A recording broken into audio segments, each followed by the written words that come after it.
Et nous parlons des hommes et des femmes. Alors, sont-ils égaux en matière de santé?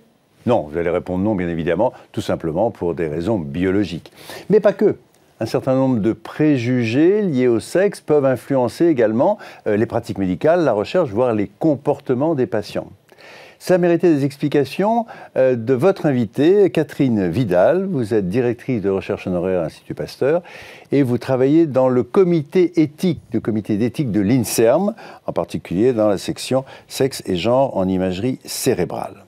Alors, ce qui est intéressant d'abord peut-être, c'est de bien définir les mots. Parce que le genre, c'est un débat que vous connaissez, qui a eu lieu encore il n'y a pas longtemps dans le domaine de l'éducation. Genre et sexe, quelle différence ? Eh bien, en fait, c'est simple, quelque part. Le sexe correspond aux différences biologiques entre les femmes et les hommes qui différencient, comme dans le reste du règne animal, les mâles des femelles. Donc, il y a en particulier des différences anatomiques, physiologiques, qui sont liées pour beaucoup, principalement aux fonctions de reproduction. Quant au genre, bon là, c'est une spécificité humaine qui est l'influence des facteurs sociaux, culturels, économiques, qui vont influencer la construction des identités des filles, des garçons, des femmes, des hommes, et qui vont aussi permettre de comprendre pourquoi, dans la société, les femmes et les hommes n'ont pas les mêmes places. Donc, dans le domaine de la santé, ces éléments variables qui influencent donc le garçon et la fille nécessitent en fin de compte de mettre les choses au point parce que c'est une source d'inégalité, c'est une source de discrimination. Oui, au sein du comité d'éthique de l'INSERM, ce qui nous préoccupe, c'est justement la réflexion éthique. Or, quand on constate le fait qu'il existe des inégalités entre la santé des femmes et des hommes, et que ces inégalités sont source de discrimination dans l'accès aux soins et dans la prise en charge médicale, donc dans ce cas-là, il est important justement d'alerter d'une part les patients, mais aussi d'alerter les soignants, tous les personnels de soins sur ces inégalités. Donnez-nous quelques exemples. Alors, il y a des exemples qui sont particulièrement frappants, et puis ce sont des vrais problèmes de santé publique. Il y a d'une part les maladies cardiovasculaires. L'infarctus du myocarde est sous-diagnostiqué chez les femmes.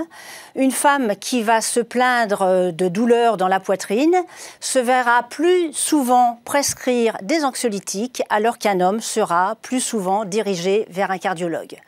Et cela entraîne donc un sous-diagnostic dans les maladies cardiovasculaires chez les femmes qui ont des conséquences très graves parce que les maladies cardiovasculaires sont la première cause de mortalité chez les femmes alors que le cancer du sein n'est qu'à la 10e place. Alors justement, vous avez choisi ces différents thèmes pour en faire des clips, donc pour s'adresser au grand public, pour sensibiliser le grand public, des clips que vous pouvez d'ailleurs retrouver sur un site, sur une adresse qu'on va bien sûr vous indiquer. Un autre exemple, par exemple, dans les discriminations que vous avez choisi pour ces clips? Oui, l'exemple en miroir des maladies cardiovasculaires est celui de l'ostéoporose qui, elle, est sous-diagnostiquée chez les hommes. Or, un tiers des fractures de la hanche chez les hommes viennent de l'ostéoporose, mais hélas, on a trop tendance à penser que cela ne concerne que les femmes ménopausées. Et à nouveau, on se retrouve dans un gros problème de santé publique, parce que ce soit les maladies cardiovasculaires ou l'ostéoporose, cela entraîne des coûts très importants, des coûts humains et des coûts financiers pour la société. Donc vous avez voulu attirer l'attention à la fois des professionnels de santé, qui ne sont Absolument. pas à l'abri des clichés, bien évidemment, et puis également du grand public. Donc ce comité d'éthique, qui est, je crois, le premier à mettre sur la place publique ce problème. Oui, souvent les comités d'éthique font des réflexions très pertinentes qu'on peut retrouver dans des rapports. Encore faut-il que ces rapports soient accessibles à un large public. Et nous avons décidé d'utiliser les moyens actuels, à savoir de réaliser des clips vidéo pour faire de l'information auprès du grand public. Parce que, bien évidemment, il est très important d'apprendre aux femmes à faire vérifier leur cœur et aux hommes à faire vérifier leurs os, par exemple. Et donc, vous allez réunir tout prochainement, le 23 novembre, les meilleurs spécialistes dans ce domaine pour un colloque qui s'appelle « Sexe et genre dans les recherches en santé, une articulation innovante ». Donc ça, c'est pour des spécialistes, mais si des de nos amis qui nous regardent veulent s'inscrire, ils peuvent s'inscrire sur le site que l'on va leur indiquer? Oui, la date d'inscription est un petit peu terminée, mais néanmoins, je pense qu'on devrait pouvoir faire rentrer un certain nombre de personnes. Mais l'important, c'est de penser que c'est quand même une des premières fois où cette question qui adresse spécifiquement les inégalités de santé entre les femmes et les hommes est abordée avec une réflexion éthique, avec évidemment l'objectif final, c'est de pratiquer une médecine bien plus égalitaire et bien meilleure au bénéfice de la santé des femmes et des hommes.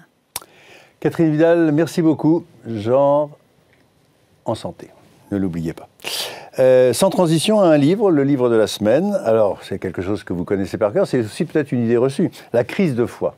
La crise de foi, les fêtes de Noël approchent dans un mois. La crise de foi n'existe pas. Celui qui le dit est un grand spécialiste de ce domaine du foie, le professeur Didier Samuel, qui a décidé de parler de cet organe, qui est peut-être en effet un peu moins privilégié que le cœur ou le cerveau, mais qui est une usine remarquable qui peut en effet tomber malade. Donc, ce livre est simple, pratique, et vous explique vraiment comment prendre soin également de votre foie, aux éditions Marabout. Et puis, comme chaque week-end, eh bien, nous allons nous retrouver dans la page santé du Parisien Week-end. On se retrouve la semaine prochaine sur bfmtv.com et d'ici là, portez-vous bien. Retrouvez toute l'actualité de la santé sur le site bfmtv.com.